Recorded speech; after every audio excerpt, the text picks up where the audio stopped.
Hey, good morning. Yes, it is. It's Friday. You made it, guys. Today is the 24th of April. So, what are we going to talk about today? Well, Mark, you brought up when you're trying to run a shop and you're a new shop, because that's basically what you are, what is the best mechanic to put in there? This is my take, so stay tuned.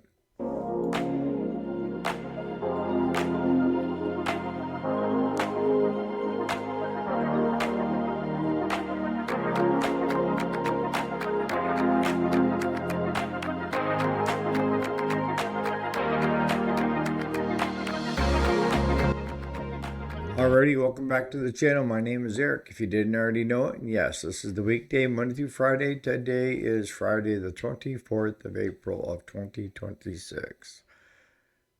So, what do? Well, most people that get into small engine repairs, I'll be honest with you, are mechanically inclined to start with. So, there's a lot of one man bands when they first start out. And then as they grow their customer base, then they start looking at, do I want to take on more work? And if I do, then I need to free up my time one place or another. And I've seen a lot of owners free up their time by hiring somebody to be out front to do the books, to do the billing and all that other stuff. So it freed them up more to concentrate on what they love doing, and that's fixing and repairing stuff or servicing stuff.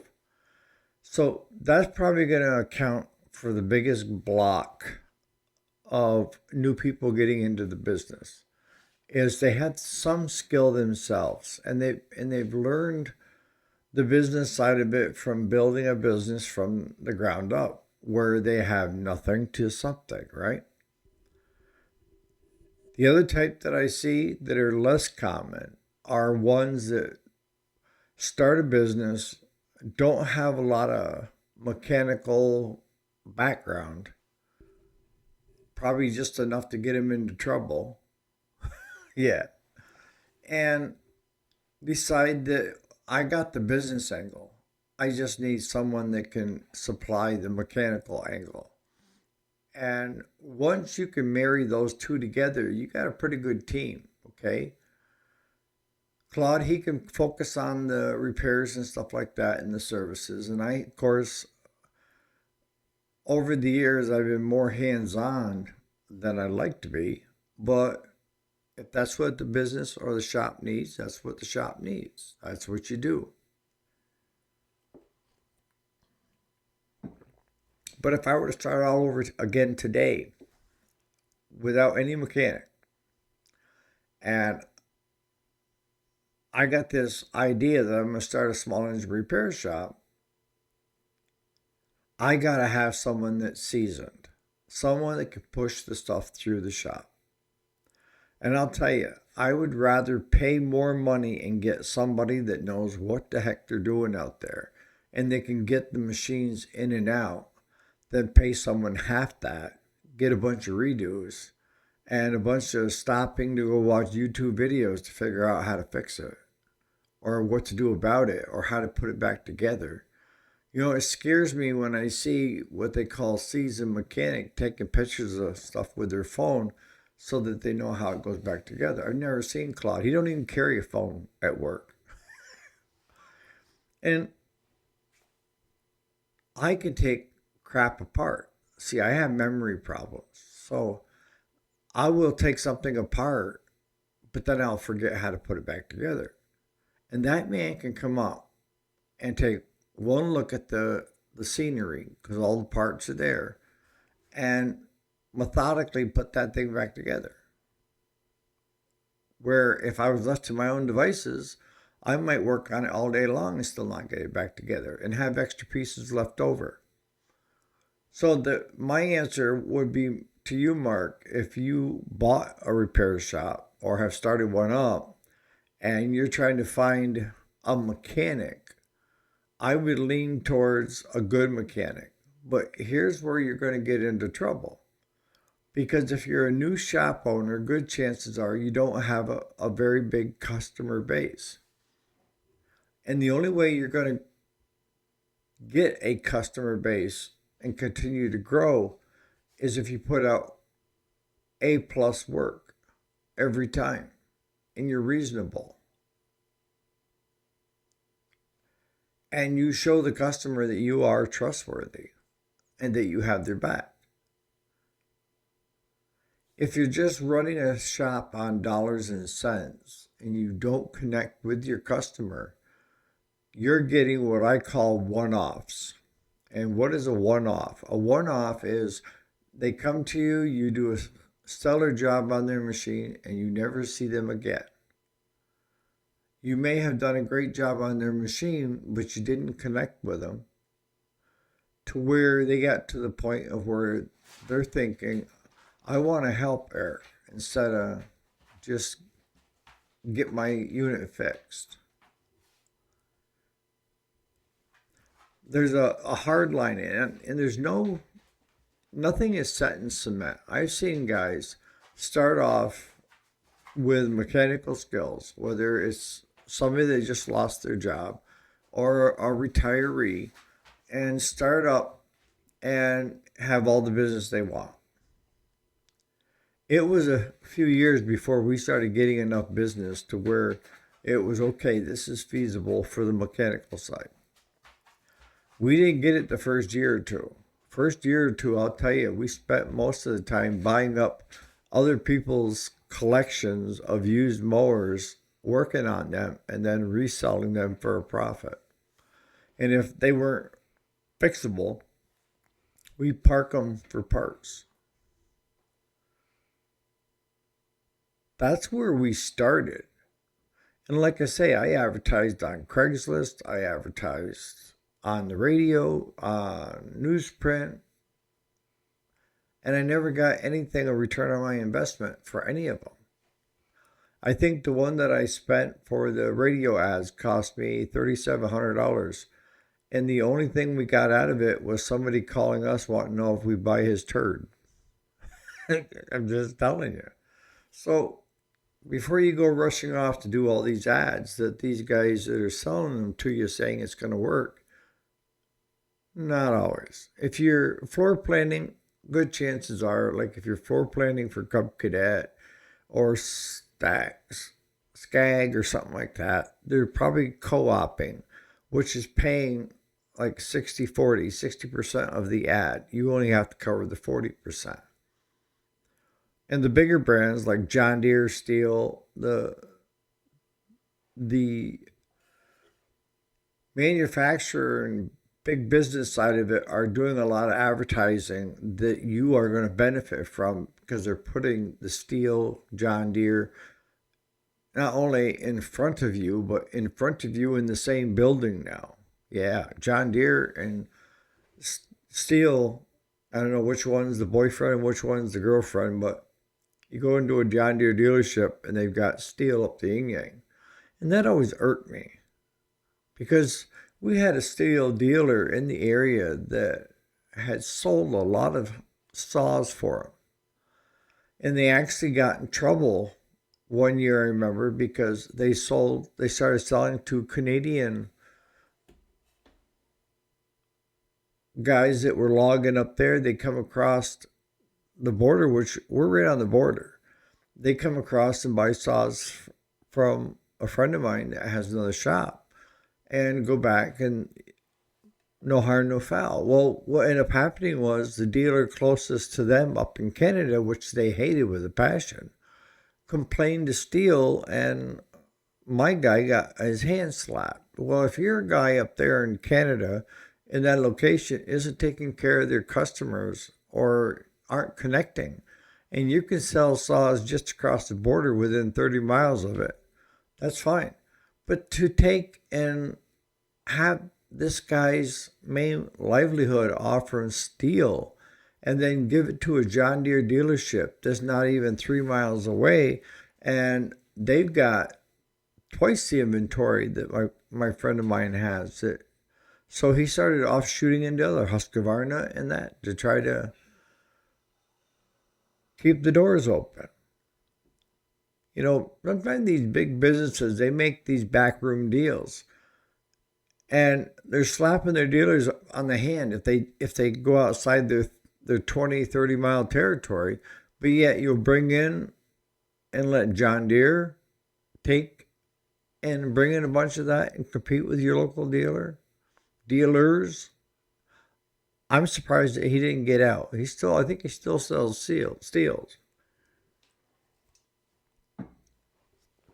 but not as many. You have to first work on. It's going to take you a while before you can start a business. You have to do a lot of research. And when I say research, is the biggest one is what you want to do, something that the community wants or needs. What is going to be your niche? That's the second thing. Because you can't do a blanket. If you're too vague, nobody knows what you're doing. But if you decide your niche is going to be, handhelds and push mowers, that's it. That's one niche. If it's just riding lawnmowers, servicing, and no repairs, that's another niche. If you're doing just service work, you could train a monkey to do that. It's just repetitive. But to do that service work, I need someone that's skilled that can spot things that are out of place. And that comes with time.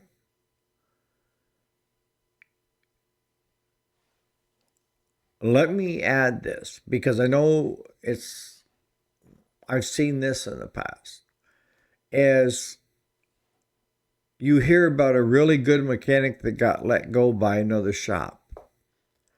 And you're like, this is a blessing in disguise. And you hire them. Only to find out that the reason that the other shop got rid of them was because they were being a-holes. And it was their way or the highway. And the other owner said, hit the highway. Same thing I would say. It's my business. And mechanics work for me. I will make the decision on how I want things done. Am I open to how to do things better, faster? Absolutely. But the last thing I'm going to take is having a mechanic totally disregarding what I'm telling them to do and do it their own way. And my grandfather always used to say there's more than one way to skin a cat, and that's so true, to come out to the same outcome. But, if I'm telling a mechanic that the way we do it in our shop is we drain the oil first, start it up, pressure wash it, let it warm up, start with the oil first, put your dipstick across the flywheel because in this shop that signifies there's no oil in that. Do not start it. And then have that mechanic pull it in, pull the oil, start draining it, set the dipstick somewhere on the seat and it falls over onto the ground. So now you don't know. And you didn't let it warm up, so it's going to take twice as long to drain. You didn't wash it off with the pressure washer, so now you're working in crap. Thinking their way is a better way because they don't want to get dirty running the pressure washer or get wet running the pressure washer. There's a way we do things in the shop, and we do them that way for a reason. If you can show me a better way to do it, tell me. I'm all ears. But if it's to try avoiding on doing something that needs to be done, we don't pressure wash to make it look pretty. We pressure wash to get it clean so we can see things. And we try to get the aluminum case completely cleaned so that it's not holding heat. They use aluminum because it dispels heat faster, right? If you have it all covered with oil and dirt, the heat is stuck there and it gets hotter and hotter and it gets more wear and tear on that engine. 5 to 10 minutes with a pressure washer take care of that issue. And then it's also nicer to work on because it's not all crap. And you can see the small leaks now that you got it cleaned up. If there's a valve cover leaking, if there's so many things and reasons why we do that pressure wash first. And we have one mechanic say, why not do it last? That way at least it's clean when it leaves. What would make it dirty? Doing an oil service on it. You know, you have the hose that pops out on the riders and it gets away from the machine. And we made hoses from junk hoses around the shop to extend them out a foot, 2 foot, depending on the unit.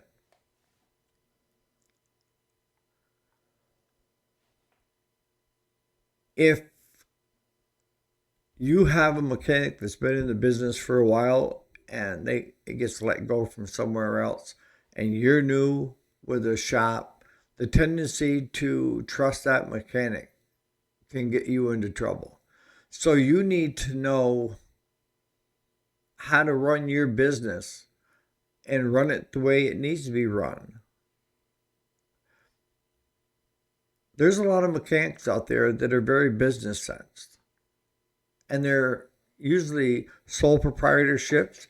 The owner is the mechanic, right? And then there's mechanics out there that are good at mechanical, but can't even balance their own checkbook or have a budget for their home. They just spend it until the money's gone.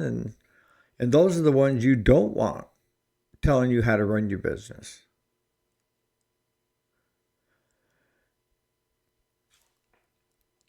You know, I talked yesterday about how I learned while under fire, you know, and that's typically how I learn is I don't take anybody's word for it. You know, people can forewarn me, but the good Lord wants me to go through it to see how well I can handle it and how well I'm ready to handle it in the future. And I learn a lot more from the things I've done wrong than the things I've done right. That's the key. Is I know I'm going to make mistakes. I know you're going to make mistakes if you're just starting out, and that's okay. That's how we learn. But if you keep making the same mistake, thinking that you should get a different result, you know, that's insanity. If you didn't get the result you wanted, you need to start changing things up. What can I change and try next? And did that work, or did it get it closer to where I wanted it to be? That's how we learn. It's not with that we're spot on every time. There's no way you could be spot on every time. Even AI isn't even spot on every time.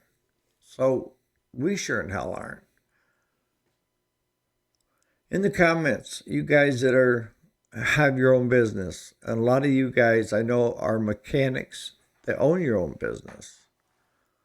That's probably 85% of people that are in business today when it comes to small engine or auto mechanics is they are the mechanic themselves, and they started all by themselves and grew their business. Getting back to what you asked, Mark, should you have a seasoned mechanic or hire somebody that's new and got the technology? Both. Have a seasoned guy that can get stuff in and out of the shop, and then a techie guy just coming out of trade schools that have got the background and know how to use the programs that are coming out now. And the seasoned guy will learn a lot from the techie guy because they'll talk while they're out there working. And the techie guy will learn a lot from the seasoned mechanic. And then next thing you know, you have two really great mechanics. That's the ultimate. On that note, you guys have a great Friday. I'm chasing cows again this morning. Claude busted into my house last night at 6:30 when I was in bed saying the cows are out. Told him don't worry about it. Nothing we can do about it tonight. So I told him I'm going back to bed. I don't know where we are this morning. On that note, you guys have a great Friday and a great weekend, and we'll see what Monday brings. On that note, you guys enjoy your day.